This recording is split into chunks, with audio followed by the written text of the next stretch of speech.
A lone rider came down the dusty road, his horse weary, his coat torn from travel. He thought he was heading toward the town, but the trail curved, leading him to a place he did not know. The ranch looked tired, fences broken, the barn leaning as if it carried too much pain. It was quiet. Too quiet.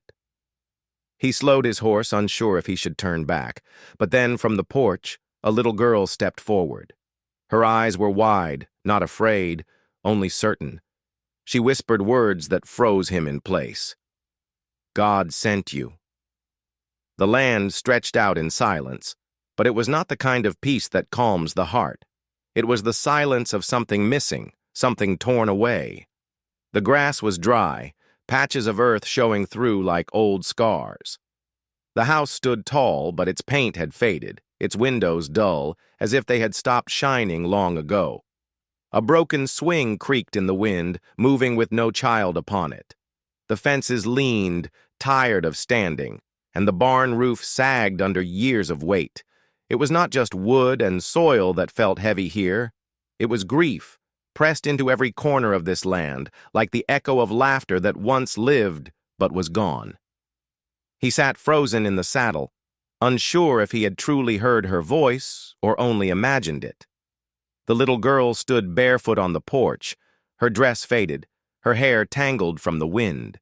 Yet her eyes held something fierce, something too old for her young face. She looked at him as if she had been waiting, as if his arrival was no mistake at all. When she whispered, "God sent you," her words carried more weight than the broken fences, more truth than the weary land.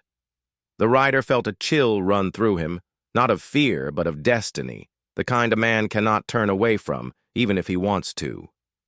The words hung in the air, soft but heavy, like a prayer carried on the wind. Why would a child say such a thing to a man she had never seen before? He felt the question digging into him, stirring something deep he had long buried. Did she mistake him for someone else? Or had she truly been waiting, believing that help would come from the dust of the road? Her voice was too steady, too certain to be a child's game.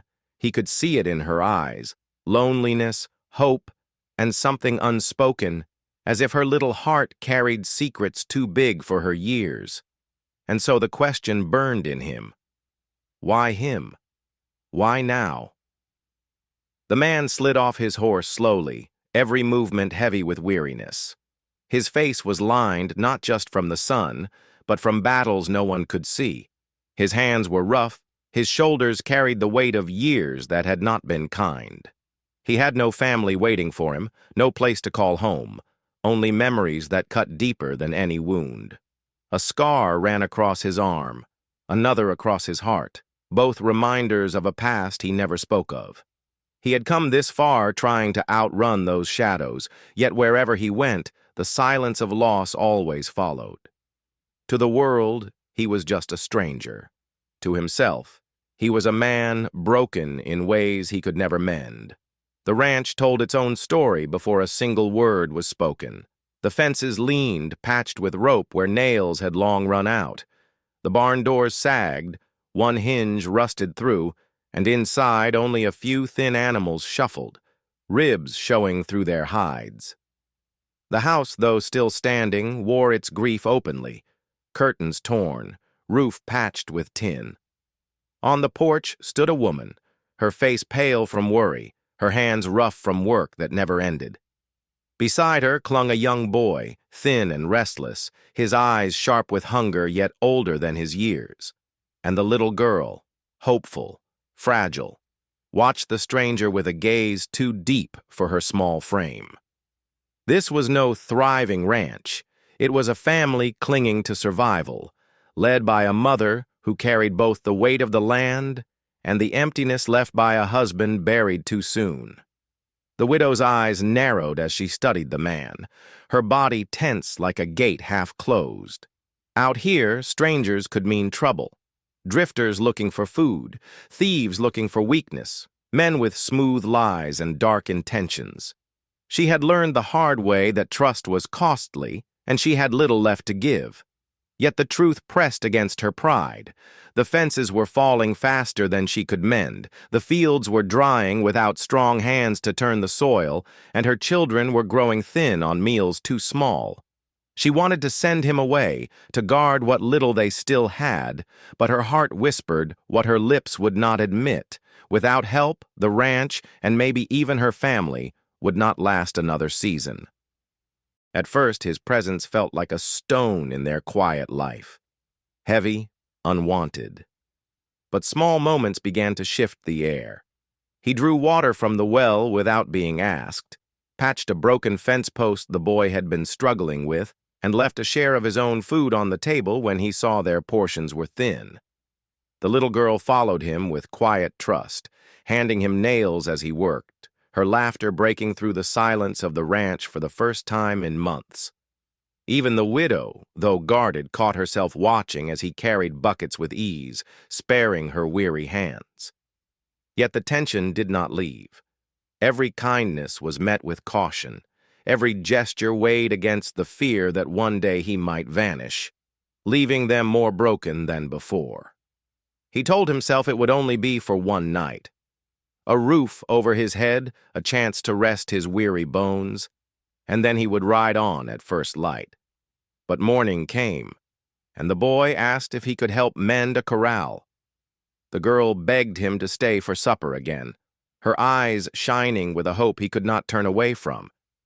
The widow said little, but she did not stop him when he lifted a heavy beam she could not move alone. One night slipped into another, and before he knew it, the days had folded together like pages in a book he had not meant to read. He should have left, but something unspoken kept pulling him back, tying him to this broken ranch and the family that seemed to need him more than he dared to believe. He rarely spoke of where he came from, but the shadows in his eyes told more than words ever could. At night, when the ranch was quiet, he would sit by the dying fire, staring into flames as if searching for faces he had lost. A small locket, worn and scratched, sometimes slipped from his pocket when he thought no one was looking. Inside was a picture, faded with time, a woman and a child, smiles frozen in another life.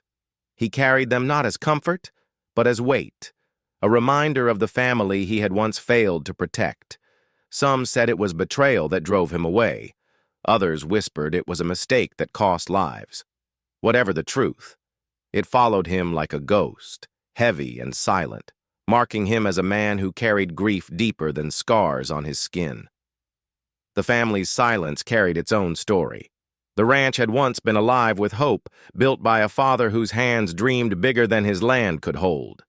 But hope had turned into debt, and debt into despair. He had worked himself thin, chasing harvests that never came, until sickness took what little strength he had left. When he died, he left more than a grave on the hill. He left unpaid loans, broken equipment, and a widow who had to trade her dreams for survival. The boy had been forced to grow into a man too quickly, taking on chores beyond his years, while the little girl clung to scraps of faith, believing her father's promise that help will come. The house, the land, even the mother's weary eyes, everything bore the weight of his absence and the cracks of dreams that never reached the sky.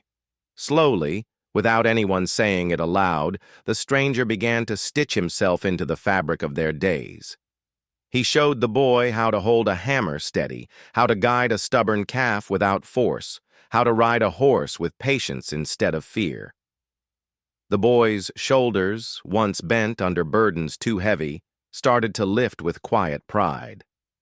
At night, when the little girl's tears came, the stranger would sit by her bed and spin soft stories, tales of stars guiding lost travelers, of rivers that carried broken things to gentler shores.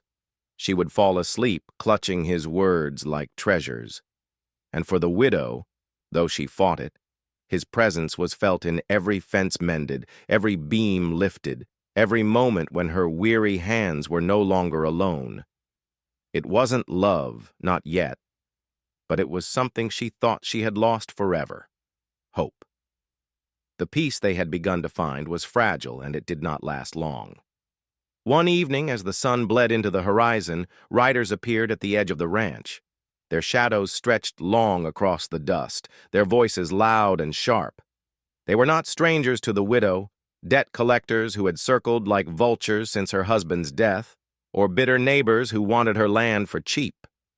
Their threats were wrapped in mocking smiles, reminding her of every unpaid dollar, every acre they claimed would soon be theirs. The boy clenched his fists, the little girl hid behind her mother's skirt, and the widow stood firm, though her hands trembled. The stranger watched in silence, jaw tight, his past warning him that trouble like this never left with kind words. It was clear. This family's greatest battle was not with the land, but with those who preyed on their weakness. Each day tied him closer to the ranch, like threads he hadn't meant to weave.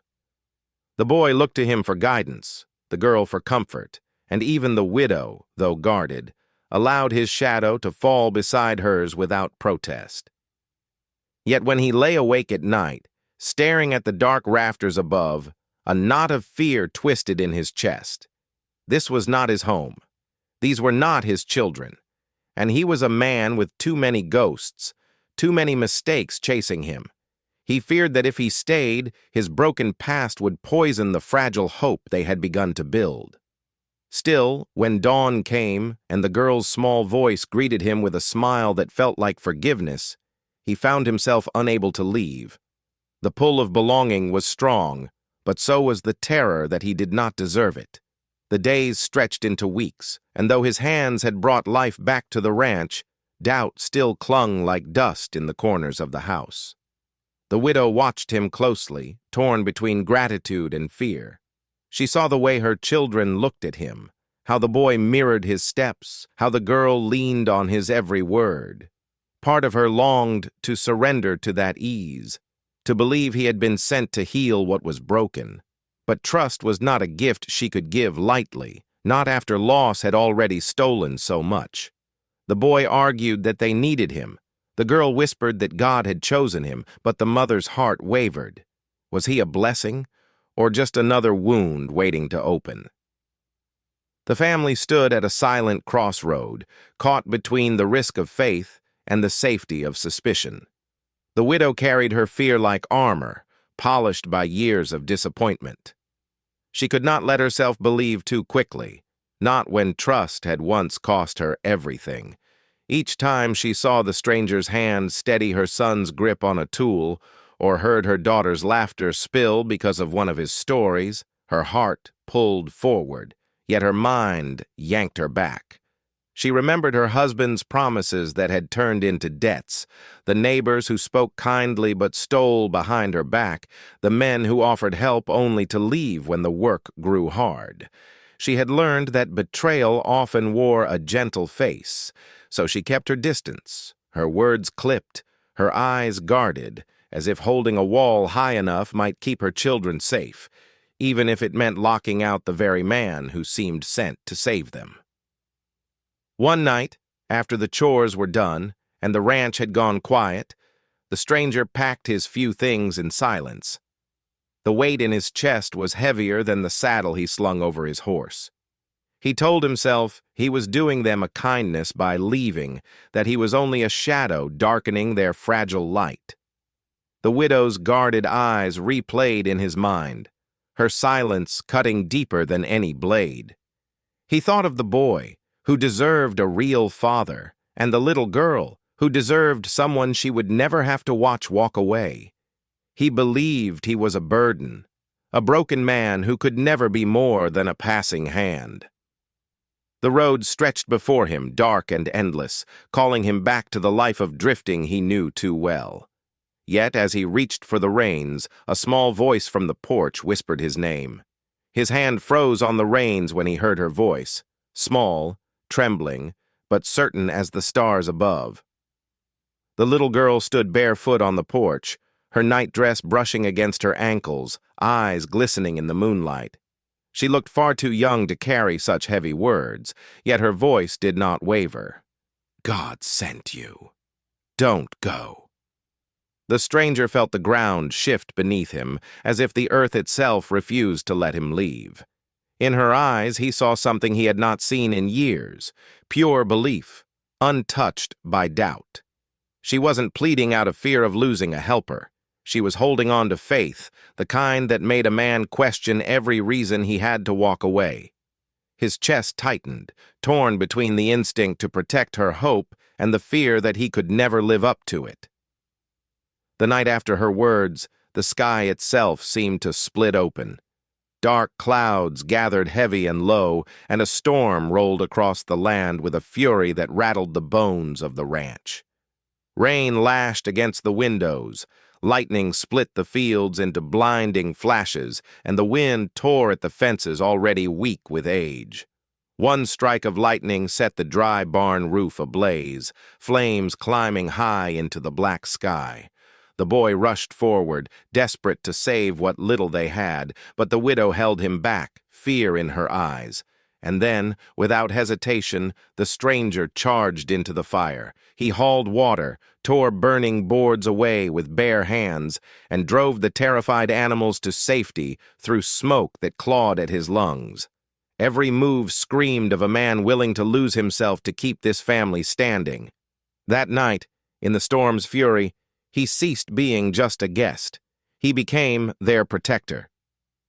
The flames roared higher, the heat searing his skin, but he didn't stop. He climbed onto the roof as it groaned beneath him, ripping away burning shingles with his bare hands. Sparks bit into his arms, smoke clawed at his throat, yet he pressed on, knowing that if the barn fell, so would the family's last chance at survival. Below, the widow cried out for him to come down, fear in her voice sharper than the storm itself. The children clung to her, eyes wide with terror, watching the only man who had stood beside them risk everything. For a moment it seemed certain the fire would swallow him whole, but then through the smoke and flames his figure reappeared, staggering yet unbroken. The barn still stood, scarred but saved. And as he collapsed to his knees in the mud, the family rushed to him, their hearts caught between relief and the dawning truth. They could no longer imagine their lives without him. The fire had barely died to embers when the truth finally broke free. The stranger sat apart from them, his hands blistered, his clothes soaked with smoke and rain. Yet it wasn't the storm that weighed on him. It was the secret he could no longer carry. His voice was low, almost swallowed by the crackle of dying flames, as he told them of the family he once had, and the family he had lost. A wife and child taken from him in a raid he failed to stop. His guilt, his shame, his endless wandering, all laid bare under the same sky that had witnessed his silence for years. He spoke of the nights he wished the road would end, of the mistakes that haunted him like shadows at his back. When his eyes finally lifted to theirs, they were not the eyes of a savior, but of a man broken and afraid, confessing the deepest wound of his soul. The widow's face hardened as his words settled into the night air. To her, it wasn't only the weight of his past that stung, it was the silence he had kept while living under her roof. She had let him into her world, allowed her children to lean on him, and now she felt the sharp edge of betrayal pressing against her chest. The boy, who had looked to him like a father, turned away in anger, fists clenched as if to hold back tears. Even the little girl, though her eyes still glowed with belief, looked wounded, struggling to understand why he had hidden such a truth. Trust had been fragile, carefully built piece by piece, and in a single moment it cracked like glass. The widow stepped back, her voice trembling not from fear, but from the ache of being misled once again. To her, he was no longer just a stranger. He was another reminder of how trust could break her heart. Her voice cut through the night sharper than the storm had hours before. She stood tall, though her hands trembled at her sides, and her eyes burned with the weight of every broken promise she had ever endured. "We can't build on lies," she said, her words slow and heavy, as if each one carried a piece of her pain. The children clung to her, divided in their hearts, but the widow's face was set like stone. She had given him space at her table, trusted his strength in their darkest hour, but now all she saw was another man who carried secrets too dangerous to keep close. Her voice cracked as she told him to go, but she did not take it back. For her, survival meant walls, and she could not let those walls fall again, not even for the man who had risked his life to save them. Tears spilled before the words could. The boy tried to hide his face, his shoulders shaking as he turned away, angry at the man who had taught him so much yet left him feeling abandoned all over again. But it was the little girl's cry that cut deepest. She ran to the stranger, clutching at his worn coat with tiny hands, her sobs trembling against the silence of the night. "Don't go," she pleaded, her voice breaking, her faith colliding with the fear her mother had planted. Her tears were not just for him leaving, but for the hope she felt slipping through her fingers, the hope she had believed God had sent. The stranger's chest ached as he knelt to meet her eyes, the weight of her trust crushing the part of him that still believed he didn't deserve it. For her, his leaving would not just be a goodbye, it would be another scar. The stranger stood in silence, the weight of the little girl's cries clinging to him like chains he longed to break. His hand lingered on her shoulder, trembling as if torn between staying and surrendering to the road that had always claimed him. The widow's eyes, cold with fear though wet with hidden sorrow, gave him no room to remain. With a heavy breath, he pulled away, the sound of her daughter's sobs echoing in his chest like gunfire. The boy turned his back, the widow held her daughter tight, and the stranger, alone, defeated, stepped into the darkness. His figure faded into the night, swallowed by the wind, leaving behind a silence heavier than the storm that had nearly destroyed them. The porch light flickered, the ranch felt emptier than ever, and the question hung in the air like a prayer left unanswered. Would he ever return? The days after his leaving bled into hardship. Without his steady hands, the fences sagged once more, the animals grew restless, and the widow's strength thinned beneath the weight of endless labor. The boy tried to carry the load, but his young arms ached, and his spirit cracked under the strain. The little girl no longer laughed. She sat by the porch at dusk, eyes fixed on the road, waiting for a rider who never came. Even the widow, though she refused to speak his name, felt the absence like a hole in the walls of the house. Every creak of the windmill, every broken tool, every silent supper reminded them that the man they had pushed away had been more than a helper. He had been the difference between barely surviving and truly living. The ranch, once flickering with hope, now seemed to crumble, as if it too mourned his absence. Even in his absence, the ranch carried the echo of him. The boy, though bitter, found himself repeating the lessons he had been taught: steady hands, patient steps, strength without anger. The little girl whispered the stories he used to tell, as if reciting them might summon him back. And the widow, though she hardened her heart, could not silence the memory of his voice, low and steady, reminding her she wasn't alone in the fight. His kindness lingered in the mended fences, in the patched roof, in the sound of laughter that had once returned to her children's faces.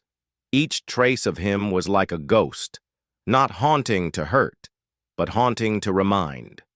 The ranch bore his mark, and no matter how hard they tried to push it aside, they could not escape the truth. He had left behind more than footprints in the dirt. He had left behind hope. One evening, as the sun bled into the horizon and painted the land in gold, the widow stood alone on the porch, her hands raw from work, her heart heavier than the debts she carried. She watched her children, one trying too hard to be a man, the other clinging to faith that refused to die, and for the first time, she let herself whisper the truth she had been running from. Family was not just the man she had buried on the hill, nor the promises he had left unfinished. Family was not bound only by blood. It was made of those who stood beside you when the world pressed hardest, of hands that lifted when yours were too tired, of hearts that stayed even when fear told them to run.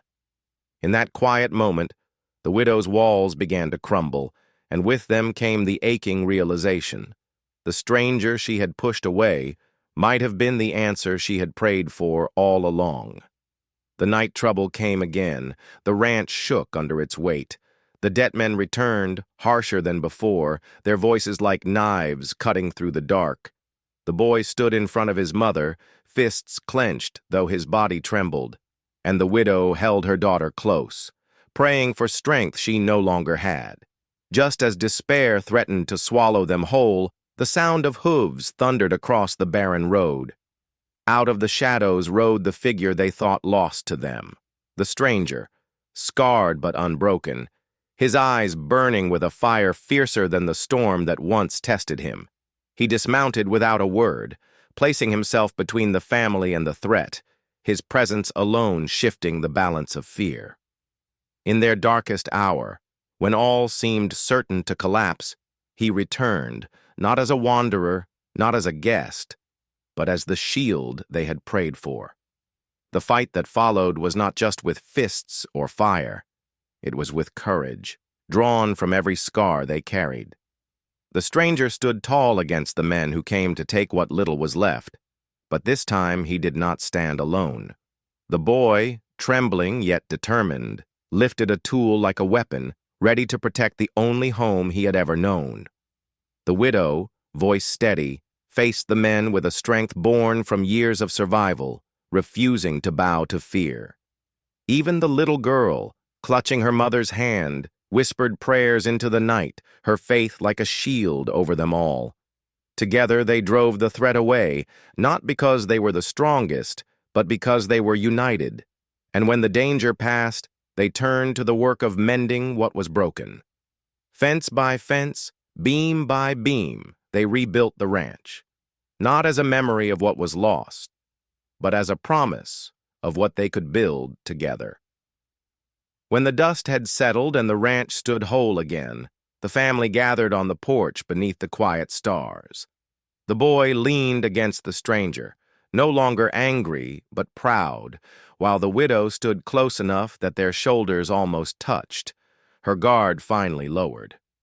The little girl slipped forward, her small hand finding his as naturally as if it had always belonged there. She looked up at him with eyes full of light, her voice soft but steady, carrying the same certainty as the first night he arrived. "God sent you," she whispered again, but this time it was not a plea. It was a truth, spoken with the peace of a child who knew her prayers had been answered. The stranger's chest tightened, his throat too full for words, but in his silence they all understood. The wrong ranch had led him to the right family, and in their hearts, he was finally home. In the end, what began as a wrong turn on a dusty road became the path he was always meant to walk. The ranch, once broken and silent, now breathed with life again, not because the debts were gone or the land had suddenly turned generous, but because it had been filled with something greater than survival. It had been filled with belonging. For the stranger, the endless wandering was over. He no longer carried his scars alone. And for the widow and her children, what they had lost was not replaced, but healed by what they had found. The wrong ranch had given him a place to stay, but the right family had given him a reason to stay. In their laughter, in their work, in their love, the truth stood unshakable. Home is not where the road ends. It is where broken hearts find each other and decide never to let go.